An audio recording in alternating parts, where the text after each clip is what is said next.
골로새서 3장 15절. 자, 제가 한 절을 읽고 말씀을 드리겠습니다. 개역 개정을 먼저 읽을게요. 그리스도의 평강이 너희 마음을 주장하게 하라. 너희는 평강을 위하여 한 몸으로 부르심을 받았나니 또한 너희는 감사하는 자가 되라. 자, 그것을 우리 원전으로 직역을 해볼게요. 사도 바울이 목회했던 안디옥 교회가 가지고 있던 사본에는 이렇게 기록되어 있습니다. 하나님의 평강이 너희 마음을 주장하게 하고 이를 위하여 너희가 한 몸으로 부르심을 받았으니 또한 너희는 감사하는 자가 되라. 자, 이렇게 번역할 수 있습니다. 첫 번째로 그리스도의 평강, 하나님의 평강. 사실은 여기에서 원어적으로 보면요, 이 하나님이 우리에게 주는 평강, 그리스도의 평강은 아주 중요한 겁니다. 세상에서 주는 기쁨하고 다릅니다. 자, 세상에서 예를 들면 한 번만에 돈을 많이 벌었어. 로또 당첨해가지고 어마어마한 돈을 벌었어. 이럴 때에 순간적으로 막 마음에 기쁨이 찾아옵니다. 그거는 조금 있다가 금방 깨어져 버려요. 세상이 주는 평강은 하나님이 주는 평강과 다릅니다. 그런데 하나님이 우리에게 주는 평강, 또 그리스도께서 우리에게 주는 평강은 전혀 다릅니다. 그 평강은 흔들리지 않고 꾸준하고 지속적이고 또 영원한 평강이 우리에게 오는 것입니다. 예수님이 우리를 위해 십자가에 피 흘려 돌아가시고 우리를 구원하셔서 주님이 우리를 죄에서 건져내주고 사탄의 손에서 우리를 건져내 주신 것이 감사가 되고 기쁨이 되고 우리에게 오는 평강은 한 번 우리에게 주는 기쁨과 평강이 아닙니다. 영원하고 꾸준한 거예요. 천국까지 연결되는 거예요. 그래서 이 평강은 우리 예수 믿는 사람이 같이 모이는 공동체를 교회라고 합니다. 그 공동체 안에 그 평강이 있어야 돼요. 그런데 꼭 사탄이 어떻게 하냐면 사탄이 교회 안을 먼저 분열을 시킵니다. 분열을 시킬 때에 말로 가지고 장난을 많이 쳐요. 이 사람이 사용하는 말에서 굉장히 많은 이간을 하고 오해를 하게 만들고 서로가 불신하게 만들고 이 말에서 거의 절대 다수가 범죄하는 일들이 아주 많습니다. 그래서 야고보서에서는 이 말을 소금으로 고르게 함같이 고르게 해라. 소금을 음식물에 넣어가지고 이게 물이 약간 들어가면 소금이 녹잖아, 그죠? 그러면 소금이 녹아가지고 음식물에 다 빼어들어야 맛이 있잖아, 그죠?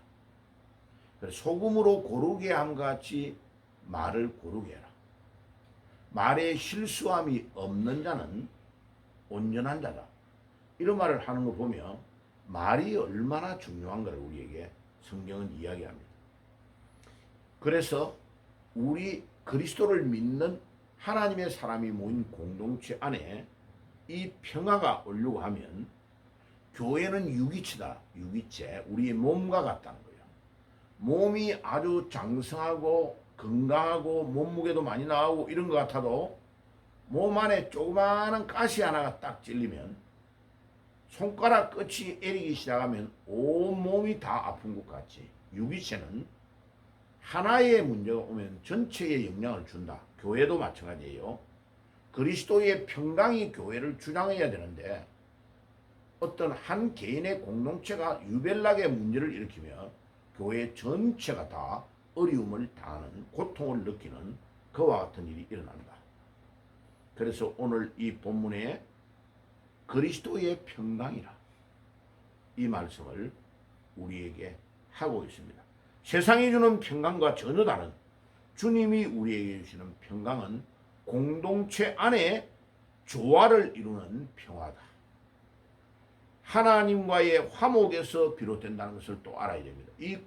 이 평강은 하나님하고 우리 인간이 죄 때문에 떨어져서 원수가 되어 있던 상황에 놓여 있을 때에 예수님이 나의 죄를 위해 십자가에 피 흘려 돌아가심으로 하나님과 우리와의 관계에 있던 죄 문제를 해결해 주심으로 우리가 하나님께 나아가서 예배를 드리고 우리가 하나님께 나아가서 기도할 때에 하나님은 예수님의 보혈의 공로를 통하여 우리의 기도를 받아주시고 응답해 주시니까 참된 평강이 그리스도로 인하여 온다는 겁니다. 이게 아주 중요한 말씀이에요.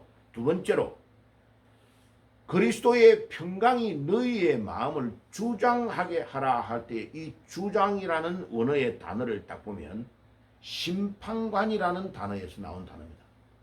심판. 어떤 게임을 할 때의 심판이 아주 중요한 역할을 하죠. 예. 예를 들면 테니스 같은 국제 경기를 할 때에 그 심판을 엄파이어라고 합니다. 엄파이어. 엄파이어가 딱 높은 자리에 앉아가지고요. 몇만 명이 모여있는 테니스 코트장에 딱 사람들에게 지금 시작합니다. 조용히 해주세요. Be quiet please 라고 말합니다. 왜 그러냐면 선수가 서브를 넣을 때에 탕 맞는 소리를 듣고 어떤 공이 들어온다는 것을 감지를 합니다. 소리를 가지고. 눈으로 보는 거 있고 상대방이 넣을 때에 모션을 보고도 느끼지만 이 공이 이 탑스핀을 걸어서 오는 거다. 플랫으로 땅 때려서 들어오는 거다라는 것을 모션을 보고 하는 것도 있지만은 땅 라켓에 맞는 순간에 소리를 듣고 감지를 하는 겁니다. 그러니까 청각의 장애가 있는 사람이 테니스를 치기는 엄청 어렵습니다. 그러니까 엄파이어, 심판이 움직이고 걸어다니며 소리를 내는 사람을 못하게 윈블던 테니스 경기 같은데 딱 통제를 합니다. 게임이 시작되면 Be quiet please 조용히 해주세요 라고 말합니다. 그럼 딱 중지가 서야 돼요. 그 자리에서. 안 그러면 게임을 진행을 못하게 해요. 주님이 우리에게 뭐라고 하느냐? 교회 안에 평강이 넘치려고 하면 심판관이 다스리는 것과 같이 해야 된다 라는 말을 하는 겁니다. 그리고 때로는 목회자가 교회의 유기체를 올바르게 끌고 나가서 엄격하게 진행해야 될 때가 많습니다. 지금 현대 교회의 제일 문제는 뭐냐? 교회 안에 치리가 없는 겁니다. 치리가. 교회 안에 잘못된 것이 드러났는데도 교회에 잘못된 것을 통제하는 벌이 없는 거죠. 그런데요, 제가 어릴 때 우리 교회 같은 경우는요, 주일날 교인이 막 비가 가물어 가지고 있는데 새벽 기도에 주일날 새벽에 일찍 갔다가 물골을 물이 통하도록 열어주고 거기에 잡초 같은 거 막 제거하고 이런 거를 옆집에 있는 다른 사람이 보고 전도사님에게 전도사님 아무개 집사님 장로님은 오늘 덜해서 일을 하던데요. 잡초 뽑고. 그래 잡초 뽑고 잠깐 한 거 그거를 일했다고 또 고자질을 하는 거예요. 근데 옛날에 우리 고신 같은 데서는 주일날 일하는 거를 엄격하게 금했거든요. 그럼 그거를 가지고 장로님은 1개월 동안 당회의 모임에 참석해서 회의를 할 수 없습니다 하고 징계를 해요. 한 달 동안. 그러면 꼼짝없이요. 한 달 동안 교회 중요한 회의 때 못 나와요. 징계를 하기 때문에. 그런데 그거를 다 기분 나쁜데도 온 교인들이 다 듣는 데서 주일날 발표를 하는데도 그거를 감수하고 징계를 받아요. 그런 요즘 교인들에게 말하면요. 어이구 나는 교회 떠나겠다고. 당장 교회 떠나겠다고 다른 데로 가버려요. 그런데 이 잘못했을 때의 징계를 하는 과정들을 순응하고 교회가 집행하는 것이 바로 될 때에 교회가 바로 되고 공동체가 바로 서는 겁니다. 제가 부목사 할 때 우리 교회에 장로님 둘이가 당에 들어가는 앞에서 다투어가지고 막 싸웠어요. 그거를 현장에서 할아버지 목사님이 딱 본 거예요. 그것 때문에 장로님 2명은 당회를 참석할 수 없는 것을 3개월을 징계를 받았어요. 어떻게 주일날 장로님 둘이가 교회에서 당에 들어가는 앞에서 싸워가지고 막 욕을 하면서 다투고 다른 사람 보는 데서 당의 원이 당의 앞에서 싸워가지고 모범을 보이지 못한다 해가지고 3개월 동안 당회에 참석할 수 있는 권한을 박탈해버리는 거예요. 꼼짝없이 합니다. 3명 다, 2명 다 3개월을 아예 못 나왔어요. 자, 왜 제가 이 이야기를 하느냐? 그리스도의 평강이 우리 공동체 안에 임해서 교회가 올바른 길로 가야 되는데 이것을 올바른 심판관이 되어서 다스리게 하라라는 의미로 주님께서 우리에게 이 이야기를 하는 겁니다.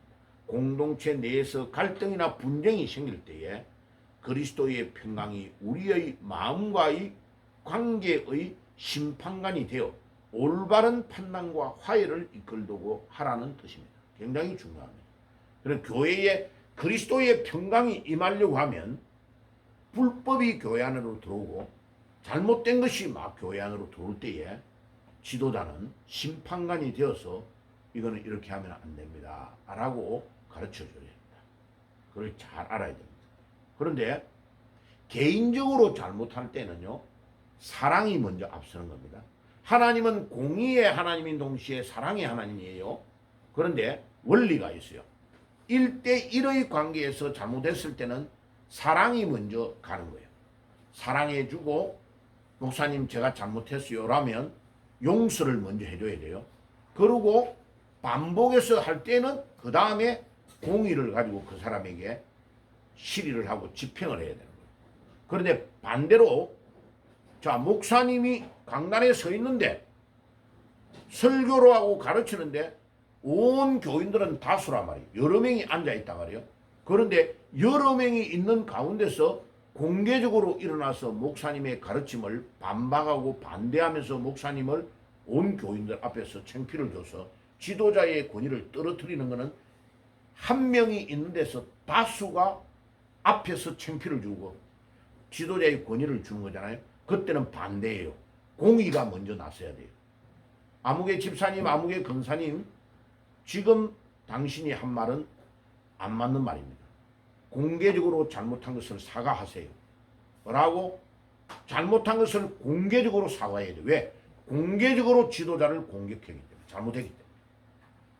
또 잘못하는 것이 드러났다고 할지라도 지도자를 개인적으로 찾아가서 만나서 목사님 이거는 이렇지 않습니까? 이렇게 해주시면 감사하겠습니다 라고 말해야 되는 거예요. 순서를 밟아야 되는 거예요. 그래서 공의와 사랑이 하나님에게 병존하는데 하나님은 공의의 하나님이면서 사랑의 하나님인데 공의가 먼저 나타나야 될 순서가 있고 사랑이 먼저 나타나야 될 순서가 있는 거예요. 그거를 잘 집행할 줄 알아야 됩니다. 1대1일 때는 사랑이 먼저, 1대 다수일 때는 공의가 먼저 나타나고 사랑이 먼저 나타나야 된다는 원리입니다. 원리를 꼭 이해해야 됩니다. 이거를 혼용하고 잘못 판단하는 사람들이 굉장히 많습니다. 자, 3번째로 너희는 평강을 위하여 한 몸으로 부르심을 받아나니. 와, 이 말씀이 굉장히 중요합니다. 이 골로새 교회가 여러 가지 문제가 있고 이단 문제 때문에 교회 안에 분열이 있으니까 로마의 감옥에 있는 바울이 기도 중에 성령의 인도를 받고 이 편지를 쓰는 거예요. 그래, 교회 안에 그리스도의 평강이 모든 것들을 주장해야 되는데 서로가 서로를 막 안 좋게 말하고 하는 분란이 일어나니까 그리스도의 평강이 임하도록 주장해라. 심판관과 같이 주장하는 일이 일어나야 된다, 지도자는. 자, 그런데 너희의 평강을 위하여 하나님이 우리를 한 몸으로 불렀다는 걸 기억해라. 우리는 유기체다, 유기체. 몸이다, 몸. 그러니까 무기체가 아니다, 교회는. 그래서 항상 다른 상대방이 한 명을, 다른 사람을 찌르면 온 교회 안이 어려움을 당하는 우리는 공동체다, 공동체. 유기체다. 그거를 꼭 기억하라는 거예요. 그리스도의 몸으로 다양한 지체들이 유기체적으로 교회 안에 결합되어 있기 때문에 항상 나는 유기체 안에 있는 한 지체라는 것을 생각하고 움직여야 된다. 마지막 네 번째로 너희는 또한 감사하는 자가 되라. 자, 평강이 먼저 임해야 감사가 나오는 겁니다. 순서가 있는 거예요. 평강과 감사는 밀접한 관계가 있는 거예요. 자, 평강이 없잖아요. 감사가 나올 수가 없어요. 그리스도의 평강, 우리 하나님이 우리에게 주는 평강이 우리에게 임하면 계속해서 이 평강이 임하려고 하면 우리가 어떤 정신을 가져야 되는지 하면 감사가 넘쳐야 돼요. 아, 하나님 아버지 오늘 아침에도 저를 깨워주셔서 이 새벽에 주 앞에 나와서 기도하게 해주시니 감사합니다. 자, 봐요. 감사가 계속 연결되고 반복되는 사람에게는 하나님이 보상으로 평강을 주시는 거예요. 우리에게. 이 평강과 감사는 밀접히 연결되어진다는 것을 알아야 됩니다. 평강이 없으면 순서로 감사가 따라오기가 어렵다는 것을 꼭 기억해야 됩니다. 그래서 여러분들 우리의 생활 속에서 조그마한 것도 감사를 할 줄 알아야 됩니다요. 예, 미국이나 영국이나 이런 데 가보면요. 딱 특징이 뭐냐면 사람들이 감사가 늘 입에 발렸어요. 자, 어떤 몰에 들어갈 때 큰 문을 앞에 가는 사람이 미국 같은 데서는 문을 열어놓고 탁 닫아버리고 가는 경우가 거의 없습니다. 그거는 엄청나게 결례라고 보는 겁니다. 문을 딱 열고 뒤에 사람이 따라올 때 문을 잡아주고 한 몇 초를 넘겼다가 들어올 때에 그 사람이 딱 잡아주는 거를 이어서 잡을 때에 딱 들어가요. 그럼 뒤에 오는 사람이 앞에 잡아준 사람에게 땡큐, 땡큐 so much 이렇게 꼭 말해요. 왜? 그 작은 거지만 엄청 나에게 배려해 주셔서 감사합니다라는 표현이에요. 근데 우리나라 사람은요, 대행은 아무 고맙다고 안 해요. 엘리베이터 타는데 문이 딱 닫히고 있는데 안에서 탁 열어줄 때에 땡큐, 땡큐 so much. 엘리베이터 탈 때 꼭 서양 사람들은, 미국 사람들은 땡큐라는 말을 딱 해요. 그 기다려주고 내 문을 열어줘서 감사합니다. 그러니까 이 감사가 계속 넘치면 그 공동체 안에 하나님의 평강이 거꾸로 또 임한다는 것을 우리가 기억해야 됩니다. 자, 그런데 하나님의 선하심을 인정하는 이